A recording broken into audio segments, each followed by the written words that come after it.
오늘이 이제 8주년이 됐는데, 사람으로 치면은 이제 10살이 되기 전인데, 근데 어느새 이렇게 세월이 빨리 흘렀나 싶어요.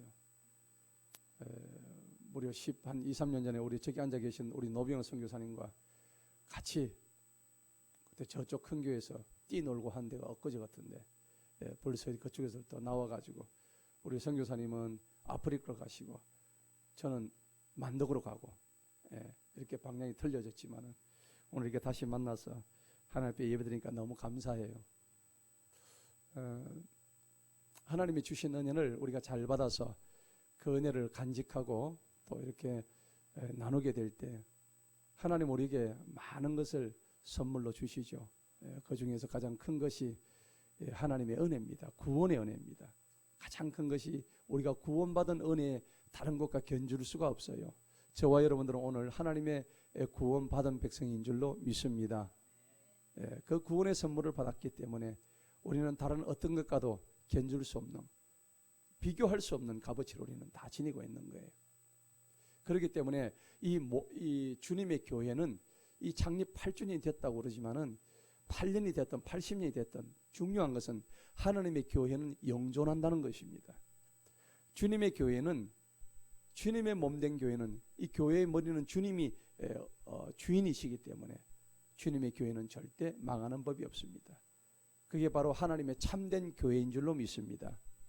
하나님의 참된 교회는 하나님의 말씀 위에 굳건히 서서 그 말씀의 토대 위에 서서 성령의 충만함을 입고 하나님의 주신 사명들을 잘 감당해 나가며 날마다 자신을 돌아보고 돌이켜서 회개하고 회심하여서 오늘 이 주어진 이 말씀처럼 사울 한 사람 변화했을 때에 사울의 회심을 통해서 하나님께서 그를 이방인의 사도로 널리 쓰셨던 것처럼 오늘 우리 모두도 이 사울의 회심을 본받아서 우리 선양교회 창립 8주년을 맞이하여 정말 교회의 부흥을 어떻게 가져올 것인가, 그것을 오늘 말씀을 통해서 저와 여러분이 상고해 보고자 합니다. 오늘 이 시간 그 말씀 속에서 저와 여러분들 큰 은혜를 받기를 간절히 축원합니다. 참으로 어려운 시간들 많이 있었습니다. 그리고 어려웠다기보다는 사실은 감사의 시간이 더 많았죠. 우리 선양교회가 창립하고 이렇게 창립하게 된 여러 가지 동기가 있었지만은 주님께서 이렇게 이 부족하고 연약하고 어리석고 못난 이 주님의 종을 하나님께서 택하셔서 늦음하게 이렇게 불러주셨어요. 우리 노성교사님의 전화 늦음하게 불렀어요. 맞죠? 참 그래서 은혜예요.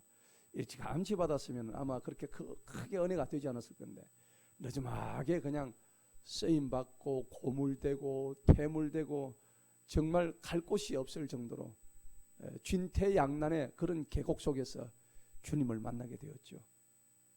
그래서 하나님께서 전적으로 이 선교에 비전을 주시고, 그래서 제가 중국을 드나들면서 또 한 선교사님을 만나게 되었고, 그 과정에서 이 선양교회가 세워졌던 것입니다. 그런데 세워지기까지는 한 사람의 회심이 있었다는 겁니다. 바로 제가 주님 앞에 돌이키는 삶을 살았기 때문에 가능했다는 얘기입니다. 그런데 오늘 우리가 읽었던 이 본문의 말씀도 마찬가지입니다.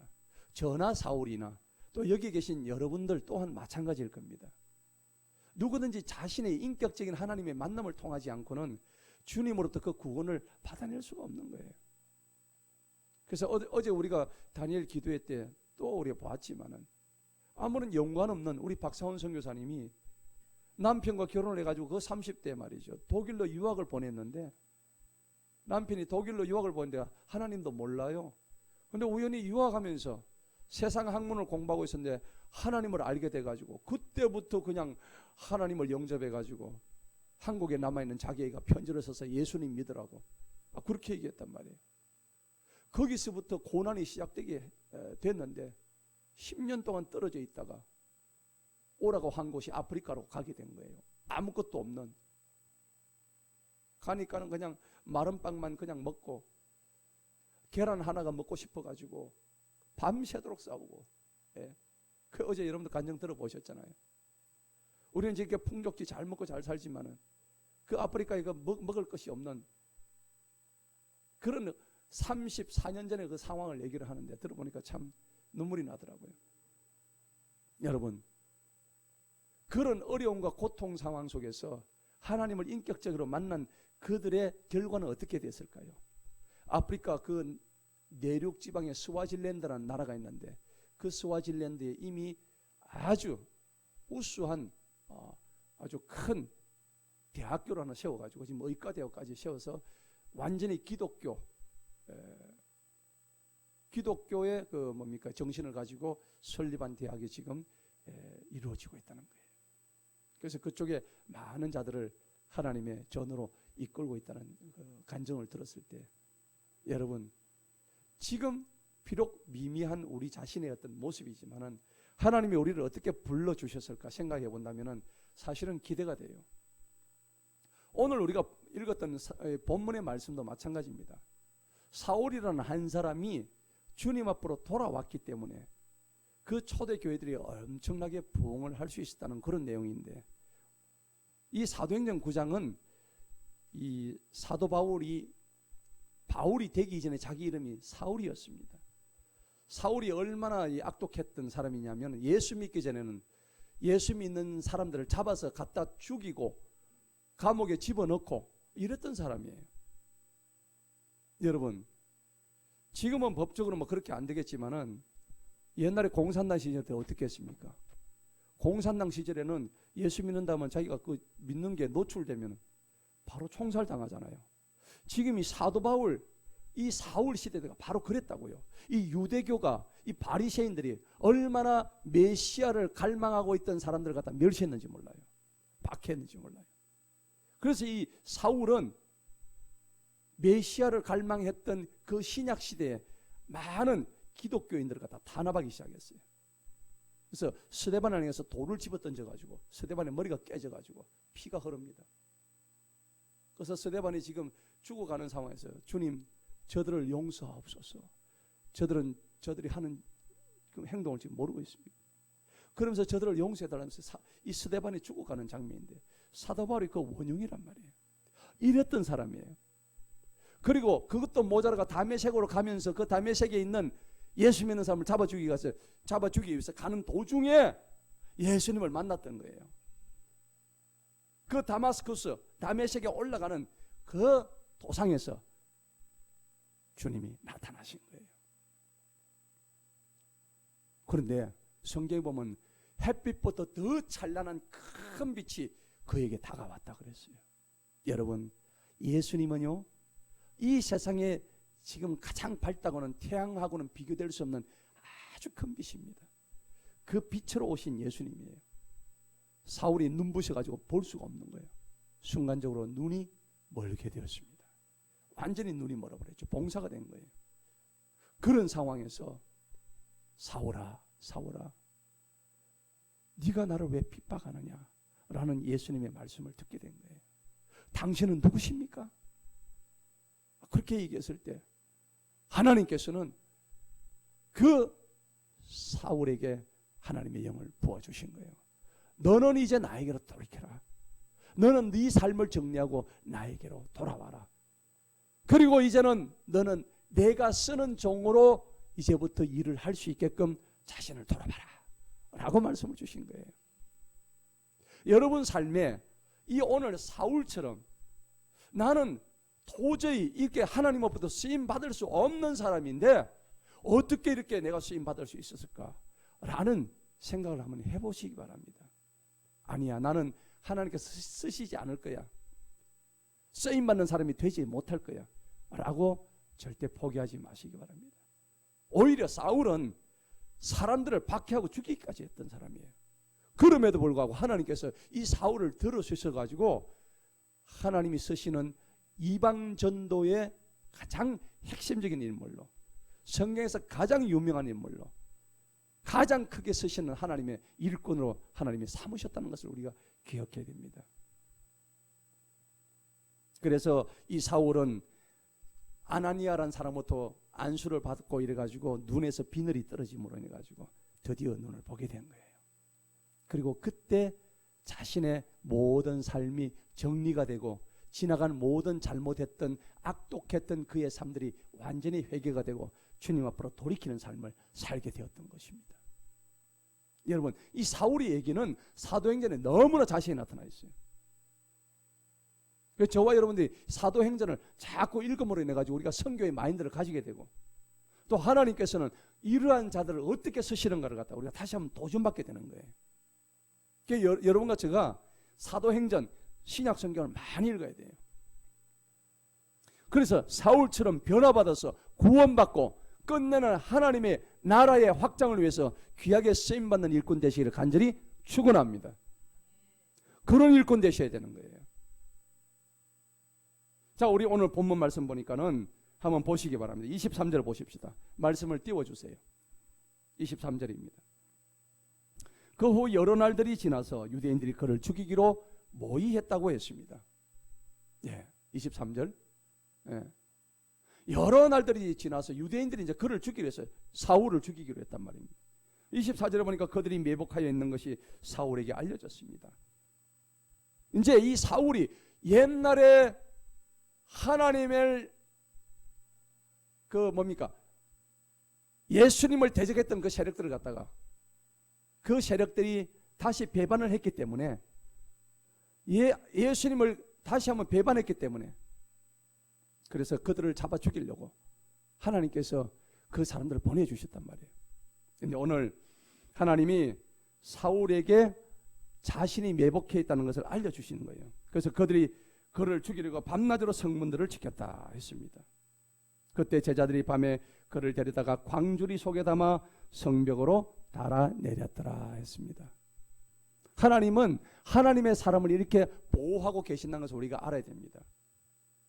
회심하게 되면은 하나님은 이렇게 사울을 지켜주시듯이 우리를 반드시 지켜주실 줄로 믿습니다. 26절에 보니까 사울이 예루살렘으로 와서 제자들과 합류하려고 시도했습니다. 그러나 모두가 그를 두려워하여 그의 제자 된 것을 믿지 아니했더라. 아니, 옛날에 예수 믿는 사람을 박해했던 그 사람이 예수님의 제자가 됐다니까 믿을 수가 없는 거예요. 그러니까 이 사울을 잡아 죽이려고 하는 거예요. 27절에 뭐라 그랬습니까? 바나바가 그를 데리고 사도리에 가서 그가 어떻게 길에서 주님을 보았던 일과 주님께서 그에게 말씀하셨던 일과 담에서 그가 어떻게 예수님의 이름으로 담대하게 선포한 일, 무슨 일입니까? 주님을 선포한 일입니다. 사울은 주님을 만나고 난 이후부터 자신의 목숨을 버릴 정도로 주님을 담대하게 복음을 선포했다는 얘기입니다. 그것을 누가 증언을 했습니까? 바나바가 오늘 증언을 한 거예요. 여러분도 오늘 이 자리에서 다짐을 하시기 바랍니다. 오늘 이 자리는 우리 티니제 가지고 이슬람권에서 목숨을 걸고 주님의 복음을 증거하고 있는 우리 노병호 선교사님들이 앉아 계시다고. 그럼 저와 여러분은 어떻게 될까요? 이슬람 국가에서 하나님 앞에 정말 내가 목숨을 내놓고 순교하려고 하는 그런 각오로 복음을 전하고 있는데 우리는 덕천동에 나가시고 덕천동 길거리 나가지고도 하나님의 복음을 과감하게 증거하지 못하는 거예요. 여러분, 우리 자신을 다시 한번 돌아봅시다. 죽음을 무릅쓰고 선교하는 사람도 있는데 우리 자신을 다시 한번 돌아본다면 우리 앞에 놓여져 있는 이 어떤 환경도 극복할 수 있는 하나님께서 힘을 주실 줄로 믿습니다. 여러분, 힘을 받으셔야 돼요.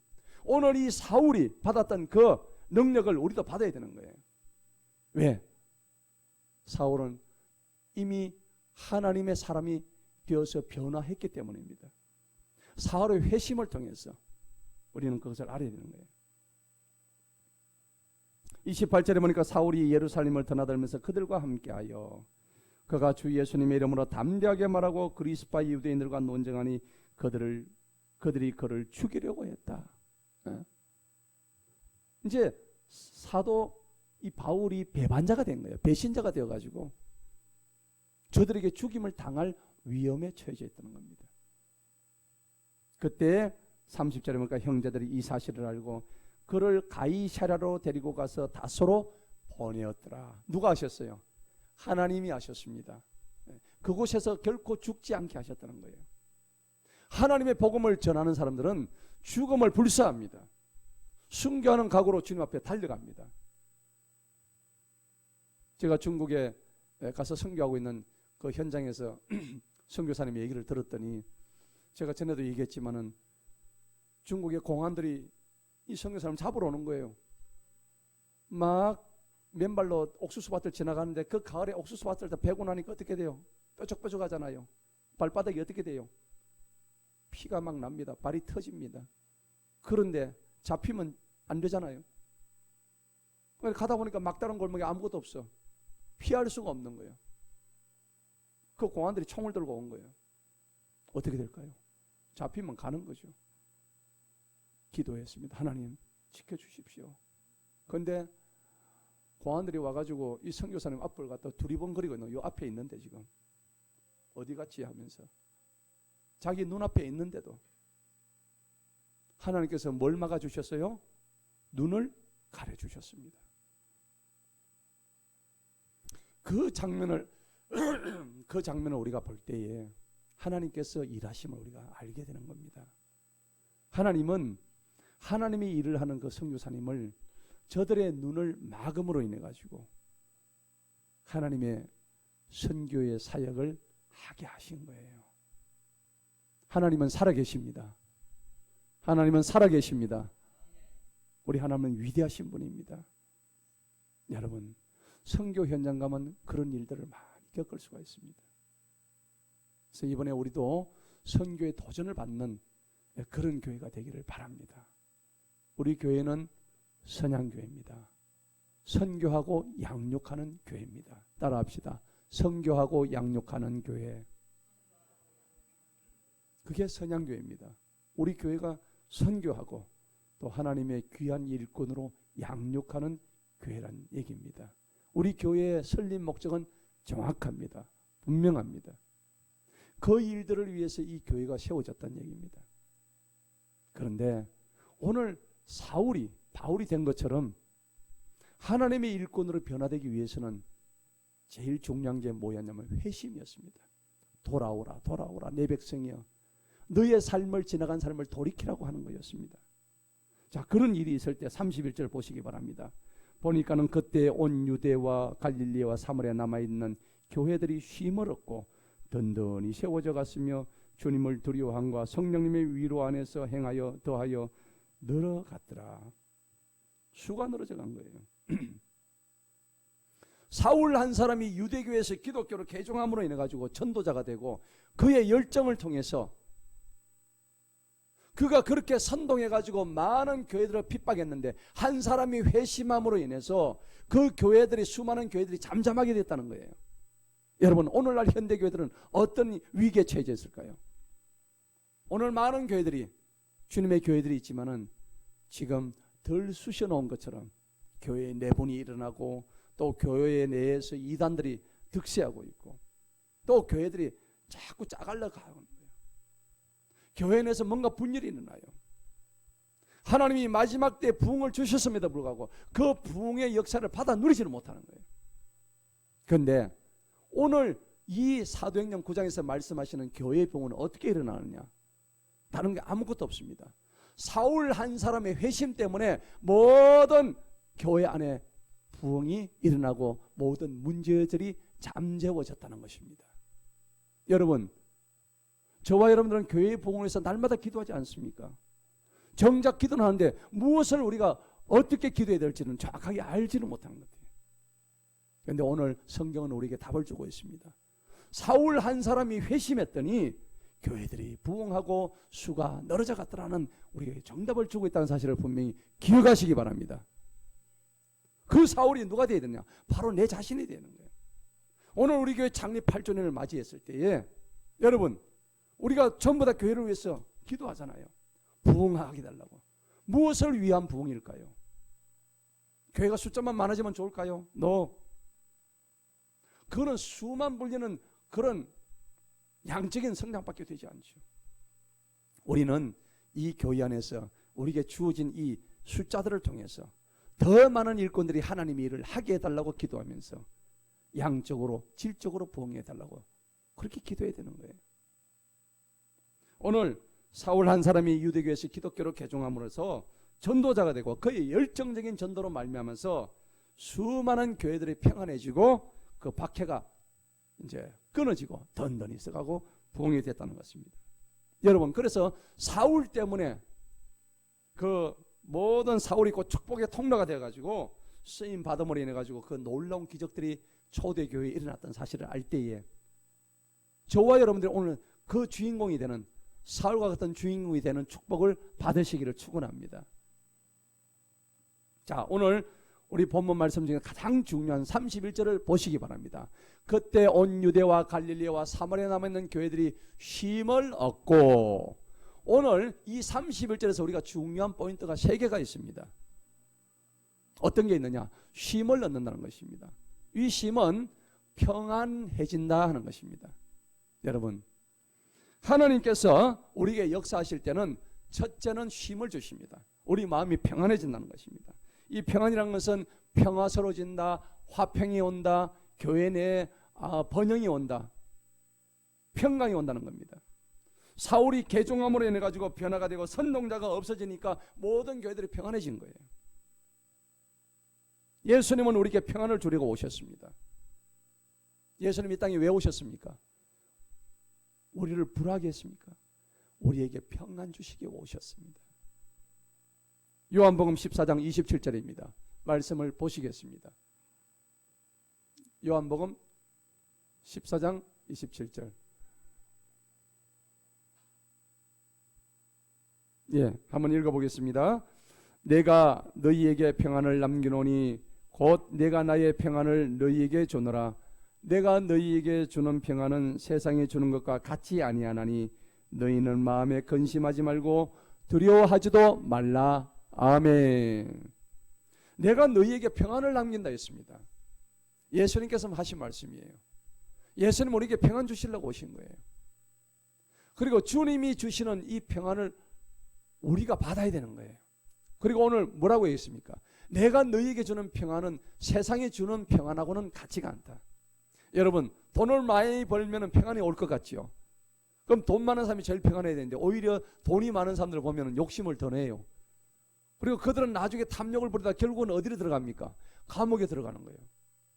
지금 보세요. 감옥에 지금 들어간 사람 많잖아요. 최근에 저 위에 계신 분들, 그죠? 예. 그리고 재벌들이 보면 더 싸워요. 우리보다. 뭐 때문에? 그 가진 것이 부족해가지고 더 가지려고 애를 쓰고 피 터지게 싸워요. 많이 누리는 사람일수록 평안해야 되는데 많이 가졌다고 해서 평안한 게 아니더란 말이에요. 여러분, 세상이 주는 평안과 주님이 주신 평안은 이렇게 차이가 있다는 거예요. 오늘 사울 한 사람의 변화가 생기니까 교회에 뭐가 왔다고요? 평안이 온 거예요. 주님을 통해서. 저는 저와 여러분들이 오늘 회심함을 통해서 저와 여러분이 한 사람이 내 자신의 변화됨으로 인해서 이 교회의 평안이 오기를 간절히 축원합니다. 그 주인공이 되셔야 돼요. 아, 목사님 나는 평안한데 자가 안 평안하네요. 내가 볼 때는 자는 안 평안해, 네가 안 평안해. 여러분 어떻습니까? 그렇게 말하는 네가 안 평안해. 지금 얼굴에 근심이 거덕해. 그냥 수심이 거덕해요. 근데 이렇게 목회를 하다 보면 우리 사람은요, 성경에 보면은 그랬잖아요. 우리 서로 마음에 비추는 거울과 같다고 그랬잖아요. 그죠? 상대방의 얼굴을 보면 마치 거울과 같은 것, 거울 보는 거 똑같은 거예요. 상대방 얼굴에 비친 내 얼굴을 바라보시기 바랍니다. 내가 근심이 거덕하면은 어떻게 될까요? 금방 내 얼굴에서 드러나기 때문에 상대방의 얼굴에서 그것이 반영이 돼서 다시 돌아와요. 그러니까 항상 우리가 조심해야 될 게 뭘까요? 말을 조심해야 되는 거예요. 생각을 똑바로 해야 되는 거예요. 건전한 생각을 해야 되는 거예요. 말과 우리가 생각을 바꾸게 되면 우리가 뭐가 바뀔까요? 행동이 바뀌겠죠. 행동이 바뀝니다. 그 행동이 계속 바뀌게 되면 그게 뭐가 돼요? 습관이 됩니다. 습관이 바뀌면은 나의 삶 전체가 바뀌는 거예요. 여러분, 주일만 되면 자동적으로 눈이 떨어져야 돼요. 이게 습관이 돼야 되는 거예요. 주일만 되면 좀 더 자야지, 좀 더 자야지. 알람을 맞춰놨는데도 누가 깨워줘야 돼. 누구처럼 깨워줘야 돼. 그런데 여러분, 그래가지고는 안 돼요. 습관이 되는 거예요. 주일이 되면 어떻게 할까요? 우리가 이 행복한 교회, 부흥하는 교회가 되려면은요, 지난번에 금요일날 우리 윤영님이 다 오셔가지고, 걸레를 잡더만은 강단을 부지런히 닦는 거 있잖아요. 얼마나 아름다워요. 저 탁자를 일일이 다 닦으시고, 뭐 시킨 적 없어요. 제가 뭐 나오라 한 적도 없고, 나와가지고 이렇게 닦는 그 모습, 제가 마음속으로 얼마나 축복했는지 몰라요. 하나님께서 크게 축복하실 줄로 믿습니다. 여러분, 교회는요, 내가 얼마나 평안해지느냐, 그게 따라 가지고 우리 전체가 평안해지는 거예요. 사도 바울 한 사람이 회심했더니 이렇게 평안해 가지고 이 교회가 전체가 다 평안해진 거예요. 요한복음 16장 33절에 보면, 이 일들을 내가 너희에게 말한 것은 너희가 내 안에서 평안을 누리게 하려 하느니라. 세상에서는 너희가 환난을 당할 것이지만 기운을 내라, 내가 세상을 이겼노라. 주님이 말씀하시는 거예요. 그래서 여러분, 그 찬송이 있잖아요. 찬양이, 평안을 너에게 주노라, 세상이 줄 수 없는, 그 찬양이 있잖아요. 그 평안을 받아 누리시는 저와 여러분 되시길 축원합니다. 그리고 하나님께서 우리에게 말씀하십니다. 가는 곳곳마다 우리가 가정이나 직장이나 교회나 다 평안을 바라야 됩니다. 그래서 마태복음 10장에 보면요, 너희가 남의 집에 방문할 때 그 집이 평안하기를 기도해라, 그렇게 얘기합니다. 그런데 그 집이 평안을 받을 수 있으면 그 집이 평안되고, 만약 받을 수 없다면은 그 평안이 다시 나에게로 돌아온다고 말씀하셨습니다. 그리고 우리의 가정도 평안해야 되겠고, 우리의 직장도 평안하기를 날마다 기도하십시다. 그리고 우리의 교회, 나라가 평안해야 됩니다. 나라가 없으면 우리의 신앙을 지킬 수가 없습니다. 지금 이 나라의 혼란된 상황을 보시기 바랍니다. 만약에 나라가 공산화된다면 우리는 신앙의 자유를 잃게 될 것입니다. 그렇기 때문에 항상 화평하게 해달라는 기도를 하셔야 됩니다. 에베소서 4장 2장의 2절에서 3절입니다. 한번 읽어보겠습니다. 시작. 모든 겸손과 온유로 행하고 오래 참음으로 사랑 안에서 서로 용납하며 화평에 매는 띠로 성령님의 하나 되게 하심을 힘써 지키라. 아멘. 그렇습니다. 오늘 보니까는 말씀에서 항상 겸손해라. 화평하려고 그러면 내가 낮아져야 되는 거예요. 내가 온유해야 되는 거예요. 내 성격이 죽어야 되는 거예요. 여러분, 죽어야 먹지요. 우리가 생선을 잡아왔는데 그 생선을 먹으려면 살아있는 채를 못 먹어요. 죽여야 먹습니다. 고기도 마찬가지입니다. 죽어야 됩니다. 내가 죽어야 입으로 들어갈 수 있습니다. 여러분, 그럴 때 그 죽었던 그 모든 고기들이 우리를 살찌우게 되는 거예요. 그렇기 때문에 온유로 행하고 오래 참음으로 사랑 안에서 서로 용납해라. 사랑 안입니다. 왜 사랑 안일까요? 하나님 이꼴 사랑이거든요. 그러니까 주님 안에서입니다. 주님 안에서 서로 용납하고 화평에 매는 띠로 성령님과 함께 하나가 되라 하는 얘기입니다. 여러분, 우리가 묶을 수 있는 띠가 전체를 이렇게 연합하게 만들어요. 근데 그 띠가 무슨 띠라고요? 화평의 띠입니다. 따라합시다. 화평의 띠로 뭉칩시다. 이게 교회 부흥의 사실은 비결이에요. 여러분, 오늘날 수많은 교회들이 가면 갈수록 미래에는 성도들이 떨어져 나갑니다. 왜냐하면 성경에 그렇게 되어 있습니다. 마지막 때에 내가 너희에게서 믿음을 찾아보겠느냐 주님이 탄식하셨거든요. 왜냐하면 마지막 때는 믿음에서 다 떨어져 나가요. 교회에서 믿음을 지킨 사람이 거의 없습니다. 세상으로 다 흘러갑니다. 그리고 세상은요, 먹고 살기 바쁘게 만들어요. 누가 하는 짓일까요? 사단이 그렇게 만들고 있습니다. 심지어는 금요일, 토요일까지 쉬게 만들어요. 왜요? 주일까지 연결시켜가지고 3일간 밖에 놀러 가라고요. 그것도 사실은 성경적이지 않습니다. 6일 동안 열심히 일하고 주일을 거룩한 안식일로 지키라고 성경적으로 분명히 말씀하셨는데 요즘은 프랑스에서는 주 4일제 근무까지 하고 있습니다. 프랑스에서 주 4일제 하고 난 이후로 교회 성도들이 거의 다 나가버렸습니다. 놀랍죠? 누가 한 짓일까요? 사단과 마귀가 하고 온 그런 짓들입니다. 우리나라도 만약 주 4일제가 되면 어떻게 될까요? 아, 잘 됐네. 놀러 가자. 주일 깨가지고 그냥 월요일까지 하루 휴가 더 얻어가지고 4일간 내리 그냥 놀러 가는 거예요. 여러분, 이게 우리의 현실이에요. 마지막 때가 되면 하나님께서 미리 성경에서 예고하셨어요. 마지막 때 내가 너희에게서 믿음 찾아볼 수 없다고. 갈수록 지금 대한민국의 교인 수가 줄어들고 있습니다. 하지만은 하나님의 참된 교회는 반대로 그 수가 늘 줄로 믿습니다. 근데 저와 여러분들이 정말 하나님 앞에 각성하고 회개하고 회심하는 그런 성도가 되어야 되는 거예요. 오늘 분명히 성경에서 오늘 31절에서 요지의 말씀하시는데 쉼을 얻고 31절에 보니까 든든히 세워져 갔다 얘기했습니다. 여러분, 교회가 든든히 세워져 갔다는 얘기입니다. 이 든든히 섰다는 것은 짓고 세우고 다시 복구했다는 얘기입니다. 바울이 회심함으로 인해 가지고 불안 요소가 다 제거된 거예요. 그래서 교회가 안정되고 힘을 얻게 되었습니다. 교회가 자유롭고 지속적인 즐거움으로 지식과 은총을 접하게 되니까는 교회 내에서 하나님의 은혜가 더욱더 넘쳐난 거예요.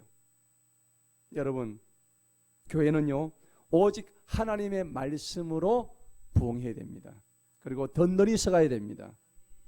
우리가 100번 기도 1000번 말씀이라는 그런 말이 있어요. 100번 기도하려고 하면은 1000번은 말씀을 보아야 된다는 얘기입니다. 그러니까 말씀이 기초되지 않는 기도는 안 된다는 얘기입니다. 말씀이 없는 기도는 중구난방이 되고 육적인 기도밖에 되지 않습니다. 말씀이 내 속에 꽉 들어차 있을 때에 그 말씀대로 행하는 기도가 되는 것이고 그 말씀대로 살고자 하는 자신의 의지가 하나님께서 주시는 그 은혜가 넘치게 되는 거예요. 따라합시다. 100번 기도 1000번 말씀. 100번 기도하면 1000번이나 말씀을 봐야 되는 거예요. 그래서 사도행전 20장 32절에 보니까 이제 형제들아 내가 너희를 하나님과 그분의 은혜의 말씀에 맡기노니, 그분의 말씀에 맡긴다 했어요. 그 말씀이 능히 너희를 굳게 세워 거룩하게 구별된 모든 자들 가운데 너희에게 상속을 주시리라, 그렇게 말씀하신 거예요. 여러분, 은혜의 말씀이 굳게 세워서 거룩하게 구별하게 하신대요. 우리를 뭐 위해서요? 말씀 위해서. 따라합시다. 말씀 위해서. 말씀 위에 서야 되는 거예요. 하나님의 거룩하신 말씀 위에 서지 않으면은 우리는 매번 상황과 문제와 환경 앞에서 넘어질 수밖에 없는 거예요. 여러분은 어떻게 다시 한번 일어서실랍니까? 내가 삶에서 넘어질 때마다 무엇을 잡고 일어서시겠습니까? 하나님의 말씀이 없다면 일어설 수가 없는 거예요.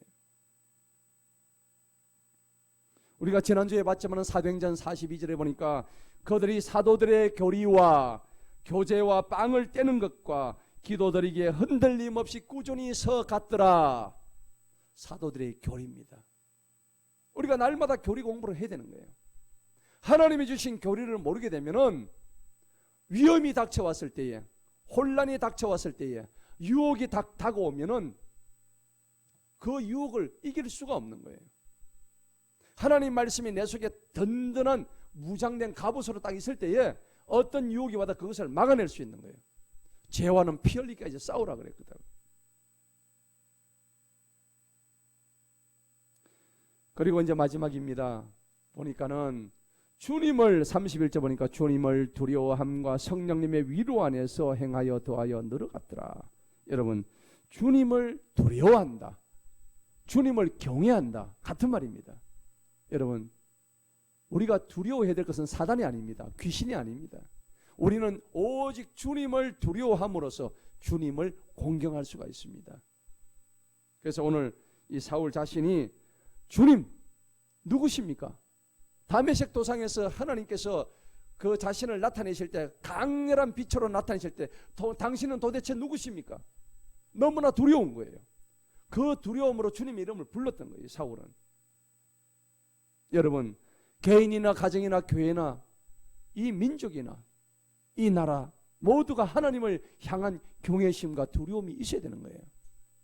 여러분, 예레미야 선지자 시절 때도 이사야 선지자 시절 때도 얼마나 그 선지자들이, 그 유다 백성들이, 그 이스라엘 백성들이 하나님을 두려워하지 않음 때문에 얼마나 많은 경고를 날렸습니까? 그럼에도 불구하고 저들은 하나님 말씀을 듣지 않았습니다. 사도행전 5장에 보니까 아나니와 삽비라 얘기가 나옵니다. 여기 보니까는 성령님께 거짓말을 한 거예요. 땅값에 그 샀던 일부를 감춰가지고 하나님부터 죽임을 당하는, 사도 베드로에 의해서 죽임을 당하는 장면이 이 사도행전 5장에 나오죠. 그런데 그 일이 일어났을 때 5장 11절에 보니까 이 일들로 인해 가지고 온 교회와 이 말을 들었던 수많은 사람들 위에 하나님에 대한 두려움이 일어났더라, 그렇게 말씀하십니다. 여러분, 하나님을 두려워하시기 바랍니다. 고넬료 가정은 어땠습니까? 사도행전 10장에 보면은, 우리가 읽었던 9장 뒤에 10장에 보면 고넬료 가정이 나와요. 아주 경건했던 가정입니다. 그래서 10장 2절에 보니까 그는 경건한 사람으로 온 집안과 함께 하나님을 두려워하고, 하나님을 두려워하시기 바랍니다. 여러분, 세상을 두려워하지 마시기 바랍니다. 하나님을 두려워하게 되면은 하나님 우리를 지켜주실 줄로 믿습니다. 그리고 백성에게 많은 자선을 베풀고 하나님께 항상 고넬료는 기도드렸다는 것입니다. 여러분, 하나님을 알지 못하는 사람에 대한 형벌은 무섭습니다.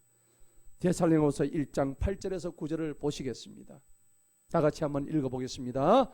하나님을 알지 못하는 자들과 우리 주 예수 그리스도의 복음에 순종하지 아니하는 자들에게 타오르는 불로 징벌하실 때에 그리하시리라. 그들은 주의 앞과 그분의 권능의 영광에서 떠나 영원한 파멸로 형벌을 받으리로다. 아멘. 무서운 얘기입니다. 하나님을 알지 못하는 자에게 예비된 형벌은 저 지옥불의 형벌입니다. 여러분, 이번에 우리 김진정 어르신의 구원을, 그 가정의 구원을 바라보면서 그 가정의 구원을 우리가 기도해야 될 것입니다. 그 어르신은 평생 동안 남녀 호랑개교를 50년을 믿었습니다. 그런데 우리 교회에 나오기 시작하고부터 1년 전부터 하나님의 말씀을 귀담아 들었습니다. 그리고 자신이 잘못했다는 것을 자기가 깨달았습니다. 지난주에 돌아가셨는데 연세가 94이었습니다. 평생 동안 내가 속고 살았구나, 내가 잘못 살았구나, 이 사실을 자신이 회심하고 오늘 사울처럼 그분이 돌아왔던 것입니다. 그러니까 자기 밑에 있던 6남매가 술렁이기 시작했어요. 예수 믿는 사람은 3남매, 믿지 않는 3남매, 편이 갈라졌습니다. 그런데 순서가 위에가 다 믿지 않는 순서였기 때문에 장례식을 불교식으로 하자고 그렇게 하는데, 엄마 입에서, 돌아가시는 엄마 입에서 절대 그렇게 해서는 안 된다, 우리 선양교회에서 장례식을 치러주기를 간절히 나는 바란다 라는 말씀을 하시기 때문에 불교 믿는 그 큰 자녀와 둘째 자녀도 대항을 하지 못하고 하나님의 은혜로 우리 교회 장으로 장례를 치르게 되었다는 것입니다. 전적인 주님의 은혜였습니다. 그리고 참으로 하나님의 놀라우신 은혜 가운데 장례식을 무사히 잘 치르게 되었고, 이제 고부간의 갈등으로 굉장히 엄청난 시련을 겪었던 이제 그 부분마저도 다 해소가 되어서 이제 그들 부부가, 남아있는 그 부부가 우리 교회에 출석하기까지 이제 곧 눈앞에 두고 있는 실정입니다. 그리고 또 그들을 대적했던 불교 믿던 타 종교를 믿던 그 형제 남매들이 이제 하나님의 은혜를, 예배를, 장례 예배를 통해서 그들이 은혜를 받고, 그렇습니다, 우리도 하나님을 믿고 싶습니다 라는 마을이 나올 때까지 이제 벌써 그 움직임이 일어나고 있습니다. 여러분, 김진정 어르신의 한 사람의 회심으로 인해서 그 가문의 구원이 전체가 일어나고 있는 줄로 믿습니다. 오늘 사울 한 사람의 회심 때문에 오늘 이 초대교회 전체가 평안해지고 또 이 전체가 쉼을 얻고 던들이 세워져 가고 그리고 하나님을 두려워하고 성령님의 위로 안에서 그 수가 날마다 늘어났더라 하는 얘기입니다. 여러분, 교회를 운영하는 목사 입장에서 교회가 부흥되는 것이 얼마나 기다려질까요? 저만의 바람이겠습니까? 제가 그랬지 않습니까? 올 12월 마지막까지 오늘 이 자리가 차고 넘칠 줄로 믿습니다. 여러분들은 입술로만 아멘 하지 마시고 정말로 가슴 깊이 여러분 주변에 가까이 있는 분들 모시고 오면 이 자리가 차고도 넘친단 말이에요. 여러분 멀리서 찾지 마세요. 여러분 주변으로 눈을 돌아보세요. 많이 있습니다. 여러분 기억하세요. 주님 저를 변화시켜 주소서. 그렇게 하지 마세요. 내가 먼저 변화시키기 바랍니다. 사울이 변했으니까 교회가 전체가 수가 늘어나고 평안이 든든해서 갔다는 것을 기억하시기 바랍니다. 오늘 하나님께서는 사울의 회심과 전도로 말미암아서 교회가 점점 부흥했던 사실을 성경에 기록해 놓고 있습니다. 전도하는 교회는 부흥합니다. 한 사람을 놓고 끝까지 기도하시기 바랍니다. 여러분 저는 지금 11년째 교회 안 나오는 친구로 해서 기도하고 있는데 그 친구 정말 끈질깁니다. 고래 심줄 같습니다. 그런데 저는 그 고래 심줄보다 더 끈질깁니다. 지금 저는 11년째 기도하고 있습니다. 저도 그 친구 못지않게 저도 끈질깁니다. 왜? 제가 하나님을 떠나가지고 거의 30년 동안 있을 때에 하나님은 저를 지켜봐 주셨거든요. 그런 저를 버리지 아니하셨거든요. 하나님은 저를 위해서 30년간 기다려 주셨는데 내가 11년 동안 기도하는 그 친구를 왜 못 기다려 주시겠습니까? 하나님 감사합니다. 저를 기다려 주신 그 주님 바라볼 때에 저는 그래서 우리 교회에 여태까지 여기 앉아 계신 분의 한 5배 정도는 이 교회를 다 거쳐나갔습니다. 놀랍죠? 한 5배는 다 거쳐나갔어요. 그들이 지금 어디서 뭘 하는지 저는 모릅니다. 하지만은 분명히 그들이 살아있다면은 제가 그들을 향해서 던지는 그 기도를 저들은 언젠가는 알게 될 것입니다. 저와 여러분들의 기도를 주님께서 반드시 받을 줄로 믿습니다. 한 사람의 변화가 조직을 변화시키고 한 사람의 변화가 나라의 운명을 바꾸게 되고 한 사람의 변화가 가정을 완전히 가문을 구원시키고 한 사람의 변화가 이 교회를 부흥시키는 놀라운 사실들을 오늘 사울의 회심을 통해서 우리가 바라볼 때에 우리 모두는 이제 우리에게 주어진 이 과업들 주님이 주신 사명을 당당하고도 그리고 기뻐한 마음으로 받아 누리시고 이 사울을 통해서 축복의 통로로 서신 이 사울이 바로 내 자신이 되겠다는 것을 다짐하면서 2020년 이제 내년에 우리 모두 사울같이 축복의 통로가 되는 그렇게 해서 쓰임받는 우리 모두에게 되기를 간절히 축원합니다. 기도하겠습니다. 하나님 아버지 감사합니다. 오늘도 주신 귀한 말씀을 통하여 우리도 정말 사울의 회심과 같이 우리 모두도 주님 앞에 변화되어서 아버지 우리가 속한 모든 공간 조직들을 변화시키기 위해서 놀라운 은혜를 베풀어 주옵소서. 하나님이 이 교회를 주님께서 8년 아버지 동안 잘 지켜주신 것 감사드립니다. 이제 하나님께서 이후의 모든 아버지 과정들을 주님께서 지켜주옵시고 이 교회 하나님 영혼의 구원의 방주의 노릇을 아버지 감당해 나갈 수 있도록 주님께서 인도하여 주시고 아버지 하나님의 복음의 전사들이 되는 우리 성도들이 다 되게 하여 주시옵소서. 감사하고 예수님의 거룩하신 이름으로 기도합나이다. 아멘.